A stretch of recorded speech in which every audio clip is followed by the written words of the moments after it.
네, 설교의 제목은 하나님의 개입입니다. 개입, 하나님의 개입, 개입한다 할 때 개입, 하나님의 개입. 우리 이제 성탄절이 되면은 이제 메리 크리스마스 이렇게 인사하잖아요. 메리 크리스마스. 근데 메리가 이제 이 즐거운 이런 의미니까 메리 크리스마스 이러면 예수님의 탄생이 너무 즐겁고 행복합니다. 그래서 이 기쁨을 당신과 함께 나누고 싶습니다. 뭐 이런 의미잖아요. 메리 크리스마스. 근데 이제 우리가 그렇게 카톡으로나 문자로나 서로 얼굴 보고서도 메리 크리스마스 이렇게 인사를 하는데 사실 이제 문제는, 특별히 저의 문제는 이 크리스마스, 성탄절 이렇게 되잖아요. 그러면 꼭 무슨 명절 중에 하나 같은 느낌이 들기는 드는데, 솔직히 말하면, 정직하게 제가 말씀을 드리면, 이 성탄절이라고 해서 제가 그렇게 기쁘지는 않아요. 이렇게 크리스마스가 됐다고 해서 막 크리스마스라고 너무 기쁘다 이런 거는 솔직히 없다는 겁니다. 왜 그런가? 이제 저의 경우를 좀 짚어보니까 제가 이 크리스마스의 진실을 너무 많이 알기 때문에 그런 게 아닌가 이런 생각이 듭니다. 이 진실을 잘 모르고 그냥 선물 받는 거, 파티하는 거, 달달한 거 먹는 거, 이런 거에 어떤 의미를 둔다면 모르겠는데, 이 크리스마스의 진실을 이렇게 예수 믿은 지 오래되다 보니까 그래서 그런지 하여튼 크리스마스가 된다고 해서 그렇게 딱히 즐거운 마음이 안 생깁니다. 크리스마스의 진실 한번 오늘 크리스마스니까 생각해 보면 한마디로 하면 하나님의 개입이라고 말할 수 있을 것 같습니다. 아기 예수님의 탄생, 이것은 아기를 기다리던 가정에 아기가 태어나서, 예쁜 아기가 태어나서 아유 이뻐라, 예쁜 아기 태어났네, 너무 행복해, 예뻐, 이런 게 아니라는 거예요. 크리스마스가 성탄절에 태어난 그 시시한 말구유에 태어나자마자 눕혀진 이 아기는 그냥 아이고 예뻐라 하는 그런 예쁜 아기가 아니라 우리의 왕으로 오신 분입니다. 왕. 그러니까 동방 박사들이 와서 선물을 바치고 경배를 하고 예배를 하고 돌아간 거죠. 아기 예수님이 태어나신 것은 인류 역사에 개입하시고, 내 인생에 개입하시고, 그래서 문제를 해결하시고, 그 다음에 온 인류를 다스리기 위해서 오신 거라는 거예요. 아기 예수님이 오신 이유는. 그런데 문제는, 저는 본성적으로, 제 본성은 누가 내 인생에 개입해서 이래라 저래라 하는 것을 제가 너무 싫어합니다. 누가 저를 좌지우지하려는 거 저는 너무 싫어요, 사실은.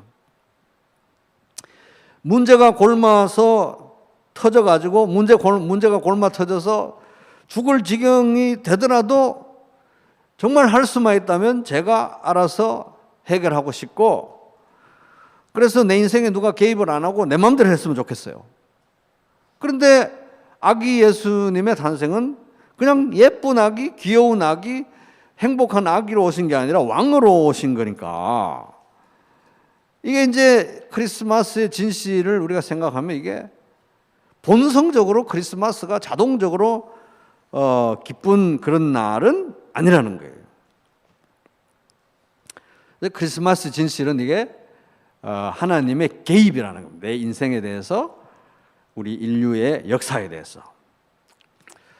그런데 이제 오늘 방금 읽은 이 본문의 말씀에 의하면 하나님의 개입이 우리 인생에, 그리고 우리 인류의 역사에 하나님의 개입이 얼마나 절대적으로 필연적인가 하는 것을 이 말씀이 가르쳐주고 있습니다.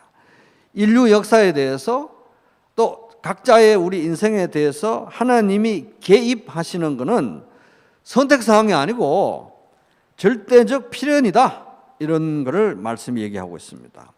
이 말씀 오늘 방금 읽은 사도행전 26장 21절부터 23절 이 말씀은 사도 바울이 자신의 기독교 신앙을 변호하는 내용입니다.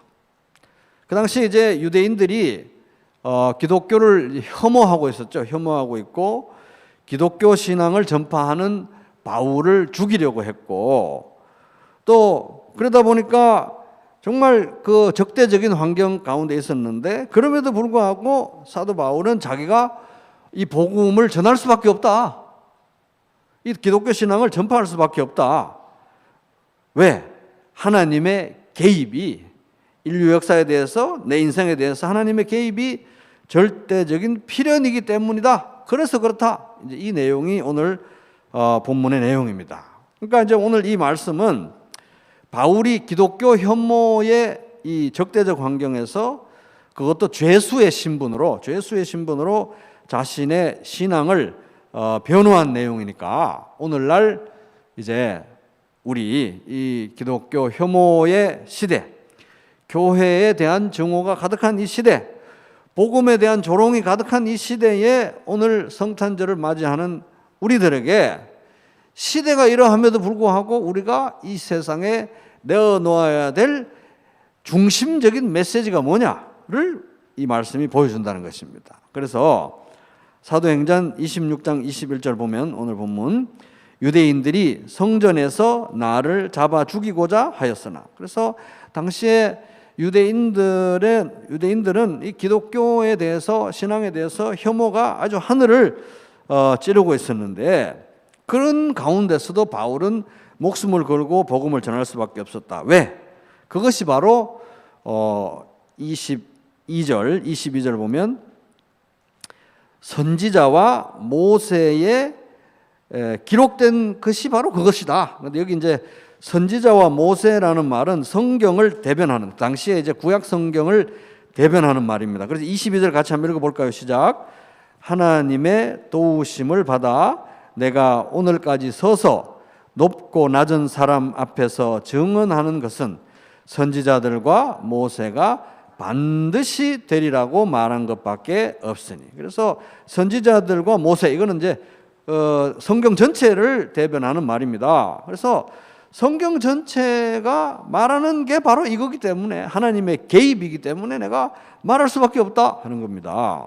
그래서 선지자들과 모세로 대변되는 이 성경 전체가 그럼 말하는 게 뭐냐? 그 다음 절이라는 거예요. 그 다음 절. 근데 23절이 이제 성경 전체 선지자와 모세가 말하는 내용인데 반드시라는 말이 22절에 있잖아요. 그죠? 그래서 반드시 이러한 내용이 이루어져야 되겠다. 이루어져야 되는 내용을 23절 우리 같이 한번 천천히 읽어보겠습니다. 다시 한번 시작.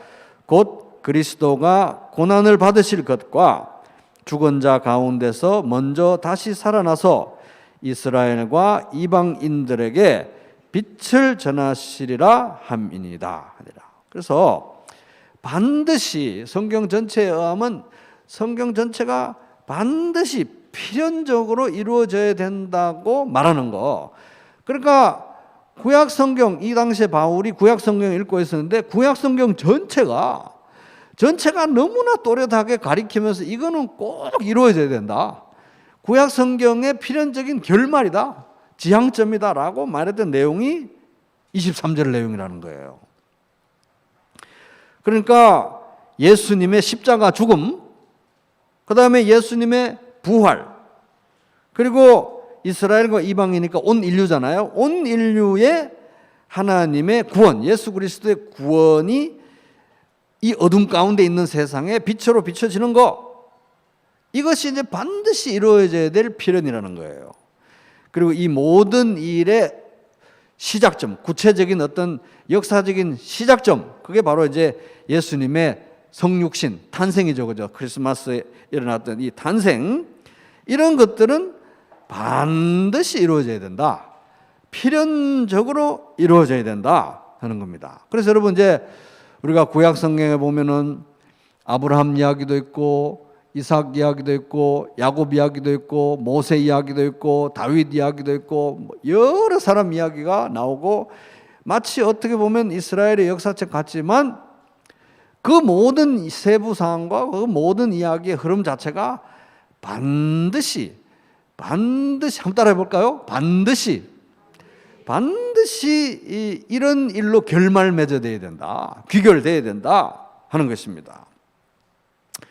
근데 이제 성경은 하나님의 구원의 역사고 하나님의 관점에서 풀어낸 인류의 역사입니다. 그러니까 성경 전체가, 또 다른 말로 하면 인류의 역사 전체가 우리가 여러 가지로 해석할 수 있고 여러 가지로 탐구할 수 있고 여러 가지로 고정할 수 있는 인류의 역사 전체가 무엇에 대해서 얘기하고 있느냐? 하나님의 개입이 필연적이다. 인류의 역사에, 인간 개개인의 인생에 하나님의 개입이 필연적이다. 그 당위를 풀어나가고 있는 것이 바로 하나님의 역사고 성경의 내용이라는 것입니다. 개입이라는 게 뭡니까? 개입은 자신과 직접적인 관계가 없는 일에 끼어듦, 이렇게 국어사전에 정의하고 있는데, 개입이 필요한 것은 스스로 해결이 안 될 때 개입이 필요한 거잖아요. 스스로 해결이 안 될 때. 그러니까 하나님의 개입이 인류 역사의 필연이다.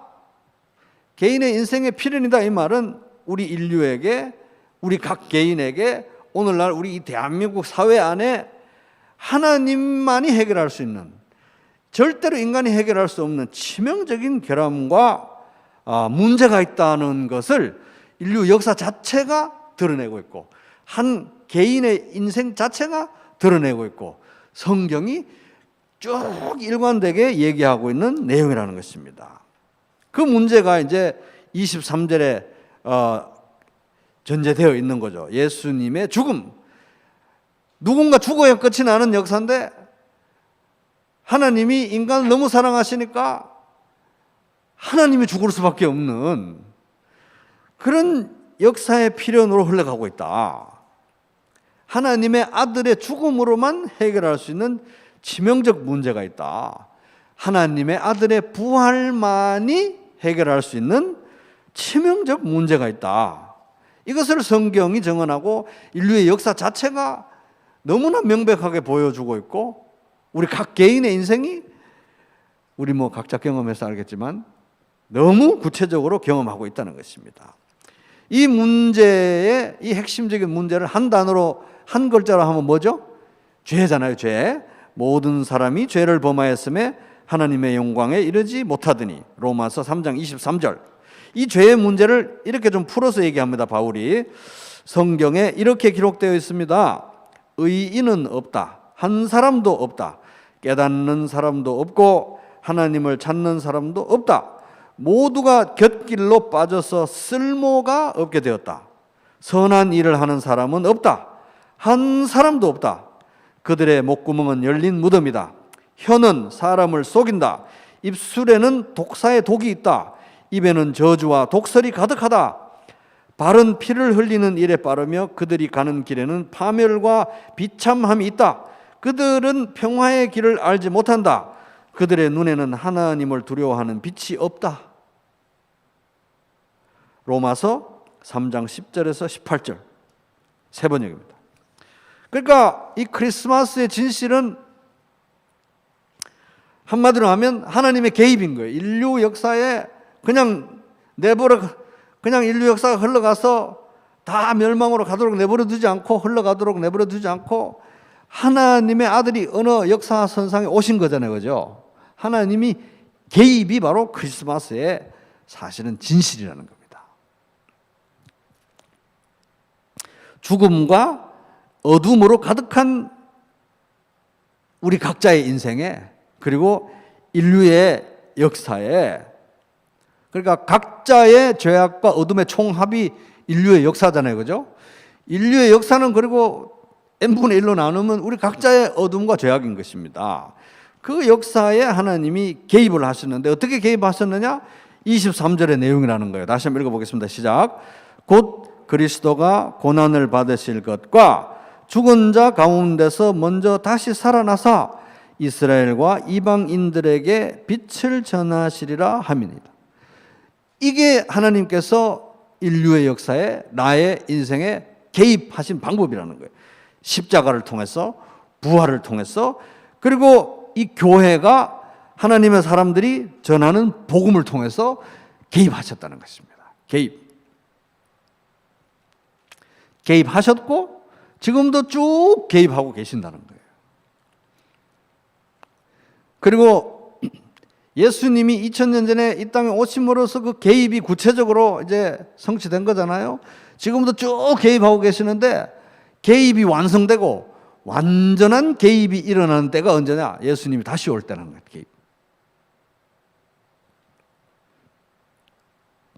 이 모든 일을 이루기 위해서 하나님의 아들 예수님이 이 땅에 사람의 아들로 태어나신 그 사건이 바로 성탄절이라는 거예요. 성육신 하신 성탄절이다 하는 겁니다. 그러니까 이 성탄절은 우리가 참 그 진실을 알게 되면은 그냥 가벼운 마음으로 즐길 수 있는 그런 날이 아니에요, 사실은. 왜냐하면 성육신이라는 그 개념에는 이 십자가가 전제가 되어 있는 거예요, 사실은. 하나님, 예수님이 하나님이니까, 성자 하나님, 아들 하나님이시니까 하나님이 어떻게 보면 이 땅에 죽임 당하러 오신 거예요, 사실죠? 죽임 당하기 위해서 오신 그날이 성탄절이라는 거예요. 그러니까 사실 성탄절은 제일 슬픈 날이에요, 어떻게 보면. 제일 슬픈 날인 것입니다. 그 하나님의 아들이 이 땅에, 이 누추한 땅에 죽임 당하러 오셨는데 말구유에 누우신 거예요. 갓 태어난 아기 예수님이. 제일 슬픈 날인데 또 제일 기쁜 날이에요. 왜? 이 슬픔으로 끝나면 이야기가 안 돼. 이 슬픔으로 끝나는 그런 이야기가 아니라 그렇게 오신 그것이 억지로 기분이 나빠서 정말 너무너무 화가 나서 억울한 심정으로 오신 게 아니라 그렇게 오신 것이 하늘 아버지의 기쁜 뜻이었고, 그리고 그렇게 오셔서 죽으신 그 십자가의 죽음이 죽음으로, 비참한 죽음으로 끝나버린 게 아니라 부활과 성천과 다시 오심으로, 그러니까 십자가 죽음과 부활로 클라이맥스를 탁 치고 그리고 다시 오심으로 피날레가 장식이 되는 이런 해피엔딩이기 때문에 이거는 성탄절은 가장 깊은 슬픔이 깔려 있으면서 가장 높은 기쁨을 경험할 수 있는 그런 날이라는 거예요. 그러니까 우리가 성탄절에 경험하게 되는 이 기쁨은 그런 얄팍한 기쁨이 아니라는 것입니다. 그러니까 이 크리스마스의 진실은 한마디로 하면 하나님의 개입이라는, 하나님의 개입. 자, 우리 한번 따라 보겠습니다. 하나님의 개입. 근데 이게 본성적으로 저는 여러분 중에 누가 개입하는 것이 좋아하는 분 계세요? 혹시 남이 개입하면 좋아요? 개입하는 거 엄청 싫잖아요, 그죠, 우리. 물론 인간들끼리는 우리가 막 개입하고 그러면 안 돼요. 독립적으로 우리가 살아야 되죠. 근데 본성적으로 이 하나님의 개입을 우리가 싫어하기 때문에 성탄절날 딱 눈 떴는데 자동적으로 막 기뻐요. 응? 그건 이제 성탄절의 의미를 모르고 그냥 양말에 이렇게 선물 저기 이제 넣어놓고 이런 거를 이제 좋아하는 분들이나, 그런데 그렇지 않은 우리가 진실을 아는 사람들은 성탄절이 자체가 막 자체적으로 막 기쁘고 그렇지 않다는 것입니다. 왜? 본성 자체가 개입을 싫어하니까 그렇다는 거예요. 이 성탄절은 하나님의 절대적인 개입의 신호탄이었고 시작이었고 완성이 이제 재림으로 완성이 되는데, 이 초림, 온주 오셔서 십자가에 못 박힌 이 사건, 부활하신 이 사건은 다시 오실 것을 전제를 하고 있기 때문에 쭉 개입인 거예요. 쭉 개입. 그래서 이 성탄절은 그냥 자동적으로 기쁨을 주지 않는다. 우리 본성을 거스르는 개념이라는 거예요. 그러므로 이제 오늘 우리 성탄을 맞이해서 예배 드리는 이 예배의 주된 목적 중에 하나는 뭐냐 하면 우리의 의도적이어야 된다는 거예요. 의도적인 찬양과 경배와 말씀과 기도 가운데 성탄의 의미를 되찾아야 되는 거예요. 왜? 우리 육신 자체가, 본성 자체가 개입을 싫어하기 때문에 성탄의 의미를 맨날 까먹어요, 맨날. 그래서 의도적으로 우리가 이것을 의미를 회복하고 그 회복된 의미가, 그 기쁨이 이웃에게 흘러 넘치는 통로가 되게 하기 위해서 우리가 예배를 드린다는 것입니다. 그러므로 우리는 이 성탄절의 의미를 묵상하면서 우리 기도해야 되는 것입니다. 우리 기도해야 되는 거예요. 하나님 개입하여 주십시오. 따라 보겠습니다. 하나님 개입하여 주십시오. 개입해 주시라고 기도해야 되는 거예요. 하나님 개입하여 주십시오. 제 인생에 개입하여 주시고, 우리 가정에 개입하여 주시고, 제 마음에 개입하여 주시고, 우리 가정교회에 개입하여 주시고, 우리 부평교회에 개입하여 주시고, 우리 대한민국 이 사회에 개입하여 주시고, 그리고 인류의 이 비참한 현실에 개입하여 주십시오. 이게 우리 성탄절에 우리의 기도가 되어야 하는 것입니다. 그리고 또 우리가 추가적으로 기도해야 되는 것은, 하나님, 그리고 그 개입에 제가 기쁨으로 굴복하게 해 주십시오. 왜? 본성에는 그게 없기 때문에, 그죠? 그래서 여러분 그렇게 기도하시면서 하나님의 개입에 정확하게 굴복하시면서 기쁨으로 받아들이고 굴복함으로써 그 어느 때보다도 행복한 성탄절 되시기를 주님의 이름으로 축복합니다.